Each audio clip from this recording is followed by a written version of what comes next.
Bradbury? Hello there, Bradbury.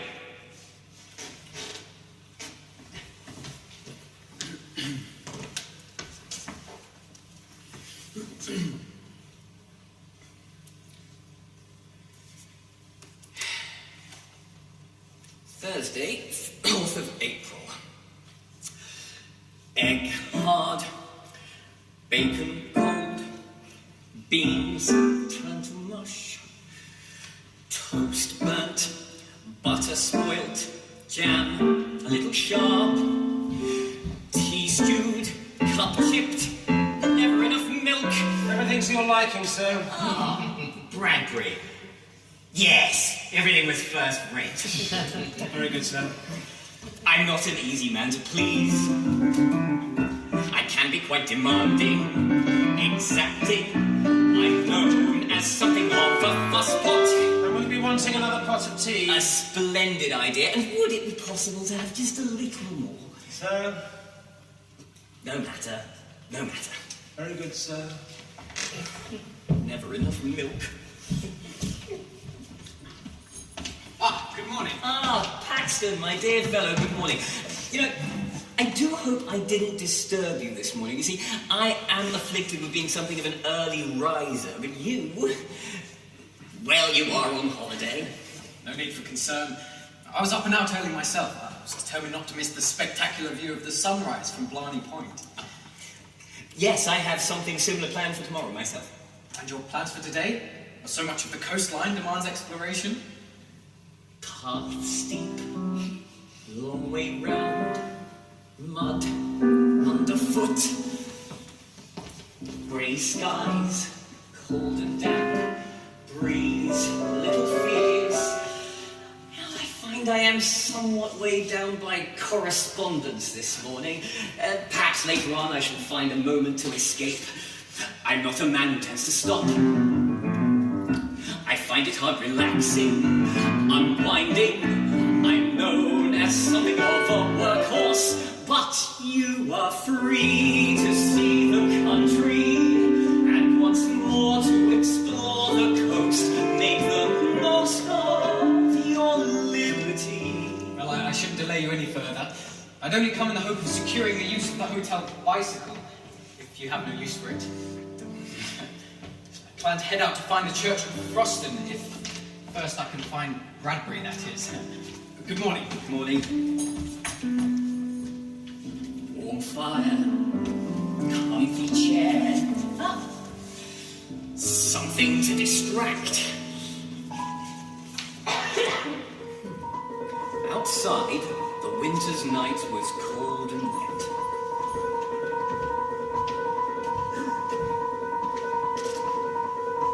Outside, the winter's night was cold and wet.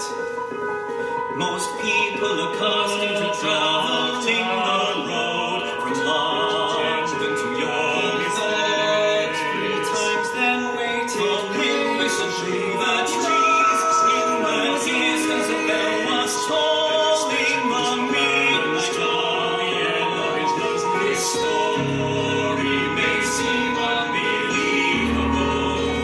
Is it possible to tell in a fate that a man's only hours and then to see the outside? The winter's night was cold and wet.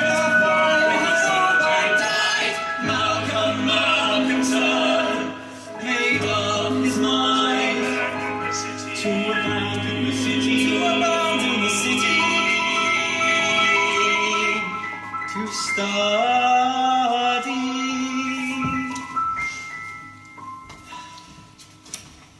Malcolm Malcolmson made up his mind to abandon the city and to find somewhere by himself to study for his final examinations.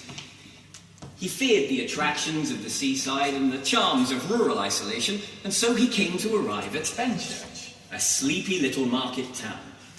Following a good night's sleep and a hearty breakfast at the Good Traveller, Malcolmson went out in search of quarters for the month. He found an old rambling house of the Jacobean style. This house, the very spot to provide the needed quiet and From the post office, he got directions to the offices of the agent, a Mr. Carnhill. Good morning. I'm looking to rent a room here in Benchurch for the coming month. Somewhere quiet, nothing to distract. Something singular and striking would attract. Well, please sit down, sir. You are speaking to the right man, Mr. Carnford. I oversee all available properties in the town. As a matter of fact, I have found a perfect place already. We currently have a good number of possibilities. An old house, heavy set, flat roof, plain parapet. The narrow windows positioned peculiarly high against the sky. A stark, imposing silhouette. A wall of solid brick to keep the world aloof, and stranger still to tell, hanging high above the roof, a rusty danger bell.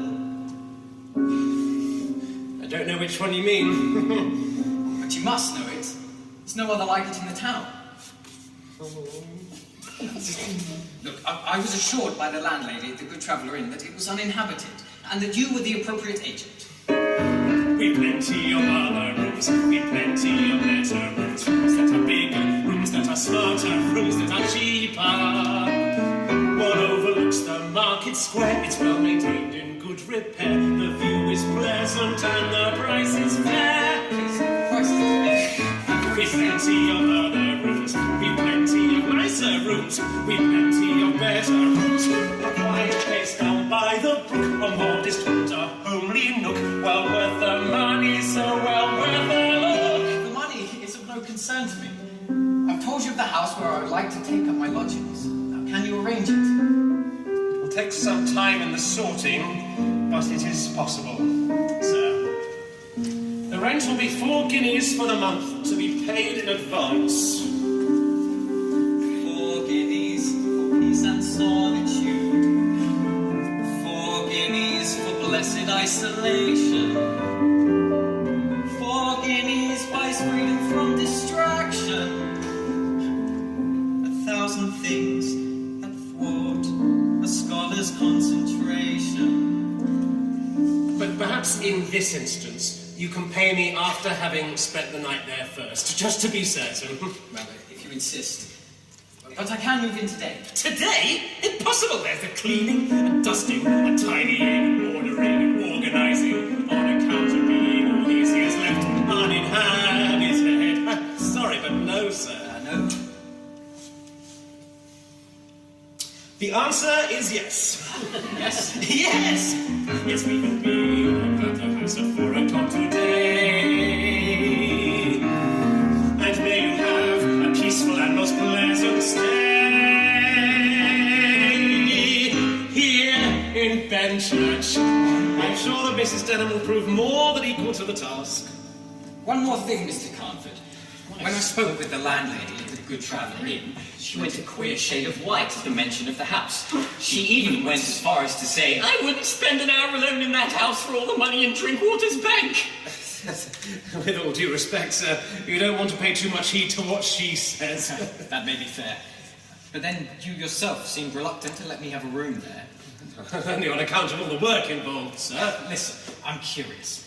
And not easily agitated, so tell me, in all honesty, is there some superstition or other concerning this house? Some superstition? Well, yes, Mr. Carnford. Simple enough question. Well, some folk believe the place to be inhabited. They greatly fear the noises that they hear. They won't go near, come day or night. Such noises, strange noises, that could give even scholars a fright. And what do you believe? What do I believe? An old house, not lived in for as long as anyone can remember. Rats, mice, maybe beetles, creaking walls, broken panes, ratching doors, flooding drains every time it rains. Falling slates and warming mice, rats is bogies, and bogies is rats.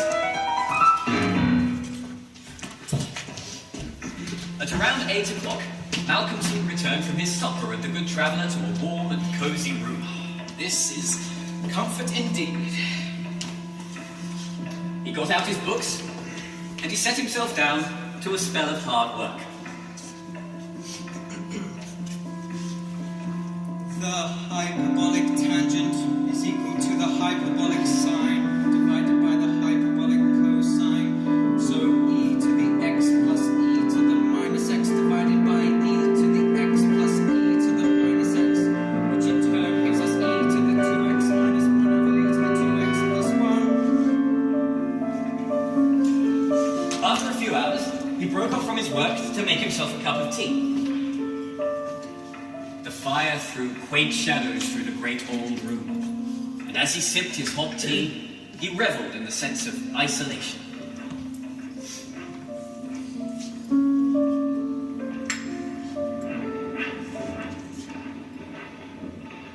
It was then that he began to notice for the first time what a noise the rats were making. Surely they can't have been there all the time I was reading. Rats, bogies, and bogies is rats.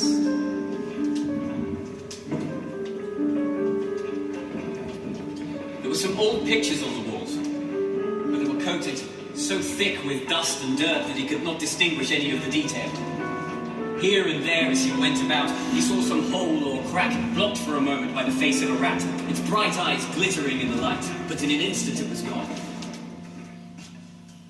What most struck him, however, was the rope of the great alarm bell on the roof, hanging to the right-hand side of the fireplace. He examined it closely, and then went back to his work.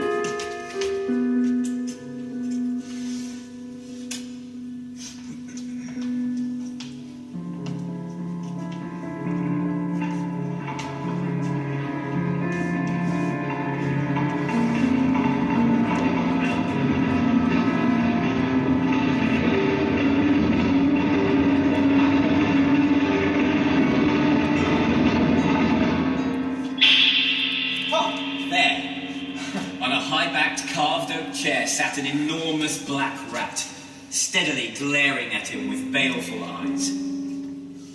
What, shoot? Shoot! It did not stir, but showed its great white teeth angrily, and its cruel eyes shone in the lamplight with an added vindictiveness. Rats is bogies, and bogies is rats. Swallowed by the darkness.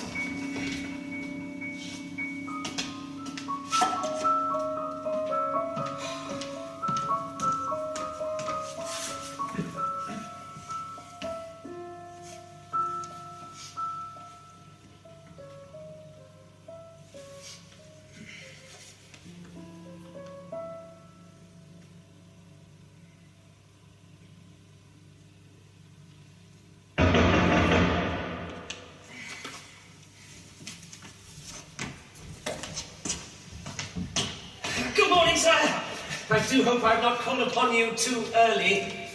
I was eager to see whether the night had passed peacefully for you. No doubt eager to collect your 4 guineas. Please, sir, I had no concern in that regard.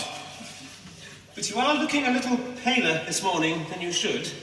You must not overdo it, sir. Brother, the night was long, but it was a profitable one. And no bogies came to bother me. No, nothing at all except the rats. And even sitting on this chair, I saw an old devil staring at me. An old devil, did you say? Yes, Mr. Convert, sitting on this very chair.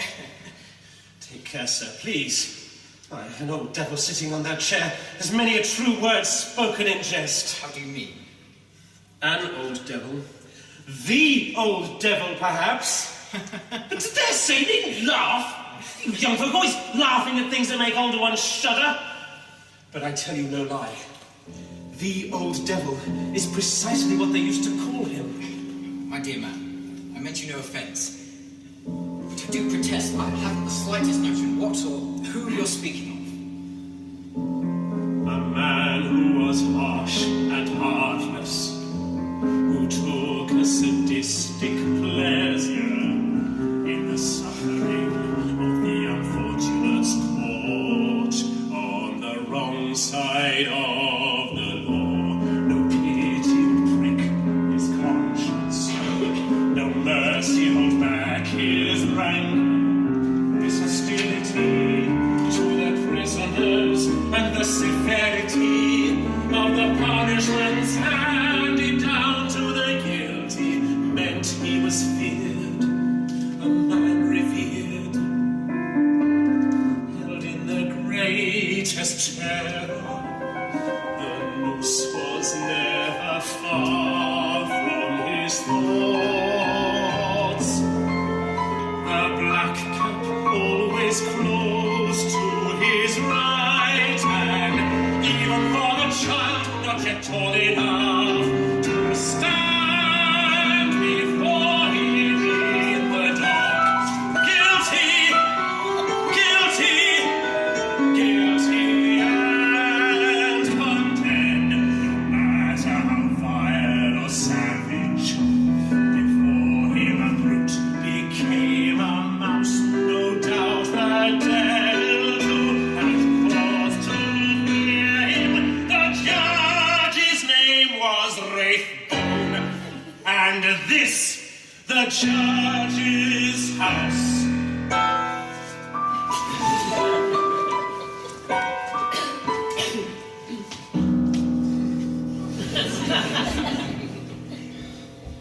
Well, that evening, the scampering of the rats began even earlier. Indeed, it had been going on before his return from the Good Traveller.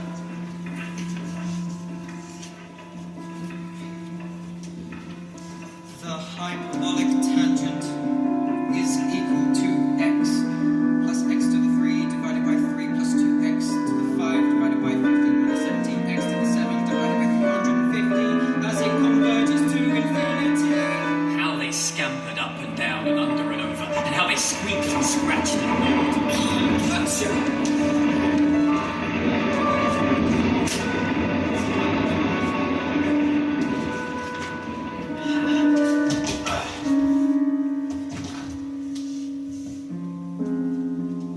So, my friend, you've returned.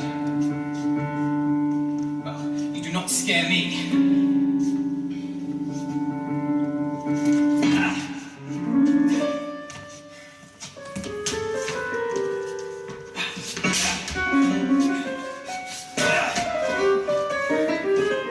You will find me to be as merciless as confidence. But where do you escape?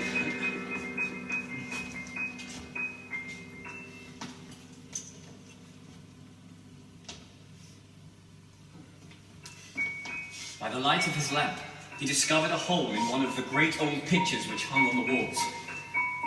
But the portrait was largely obscured through its thick coating of dust and cobwebs.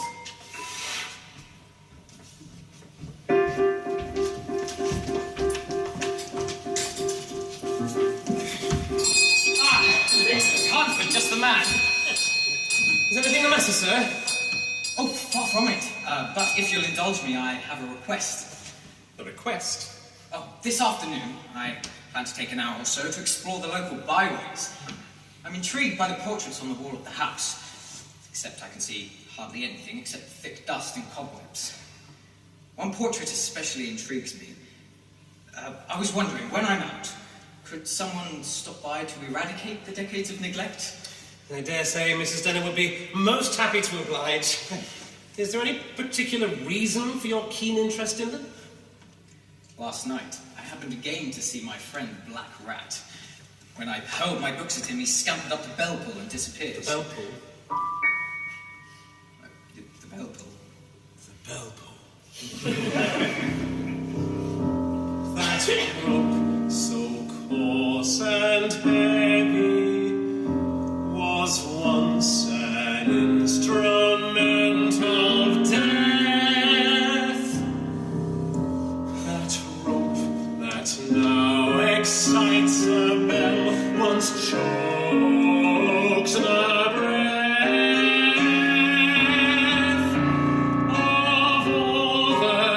pitiable victims of Judge Wraithbone's judicial wrangler. Mr. Khan, if your purpose is to try and spook me with more of these ridiculous stories, I've already said quite plainly, I neither believe in nor fear bogies.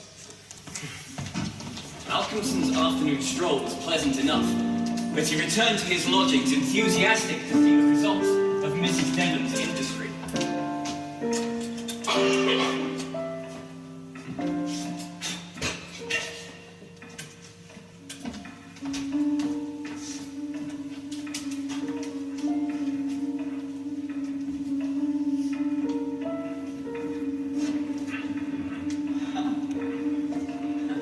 There, in the picture, dressed in robes of scarlet and ermine and seated in a high-backed carved oak chair, sat the figure of a judge.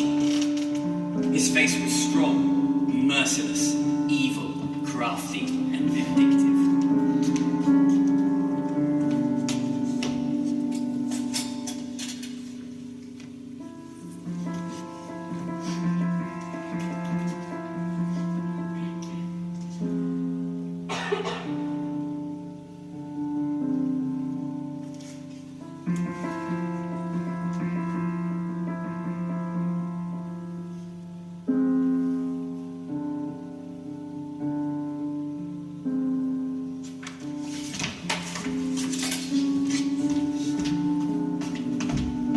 The eyes were of peculiar brilliance, and as Malcolmson gazed at their malignant expression, he grew cold, for he saw there the very counterpart of the eyes of the great rat.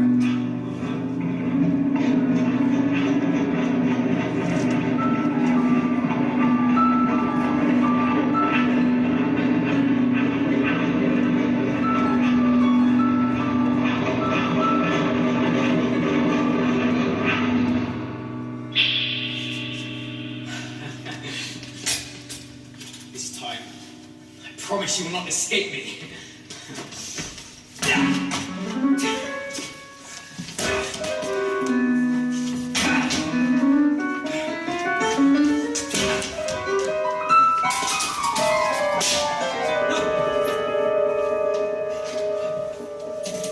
This must stop.